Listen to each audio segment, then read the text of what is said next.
मुंबई गोवा महामार्गावर कुडाळ शहराला लागून असणाऱ्या ओव्हरब्रिजवर आज पहाटे 5 वाजण्याच्या सुमारास झालेल्या कारच्या भीषण अपघातात सावंतवाडीमधील जय अंबे स्वीट मार्टच्या मालकांचे सुपुत्र रतन प्रकाश रायका वय वर्ष 45 यांचा मृत्यू झालाय आणि अन्य 3 जण जखमी झालेत। हे सर्वजण निपाणी येथे जत्रेसाठी गेले होते। तिथून परतत असताना हा अपघात घडलाय।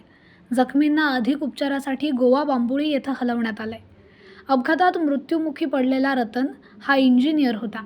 राजस्थान येथे तो मायनिंग कंपनीत काम करत होता। काही दिवसांपूर्वी तो या ठिकाणी आला होता। निपाणी येथे जत्रा असल्यामुळे हे चौघही इको गाडीने काल सायंकाळी त्या ठिकाणी गेले होते। तिथून परतत असताना हा अपघात घडलाय। अपघातात कारचा चेंदामेंदा झाला असून यावरून अपघाताची भीषणता दिसून येते। 20 वर्षापूर्वी रतन यांच्या भावाचा इन्सुली घाटीत अपघात झाला होता, त्यात तो ठार झाला। त्यानंतर या कुटुंबावर हा दुसरा आघात झालाय। रतनच्या पश्चात पत्नी, वडील, आई, छोटी मुलगी असा त्याचा परिवार आहे। सावंतवाडीतील जय अंबे स्वीट मार्ट या दुकानामुळे हे कुटुंब शहरामध्ये प्रसिद्ध आहे।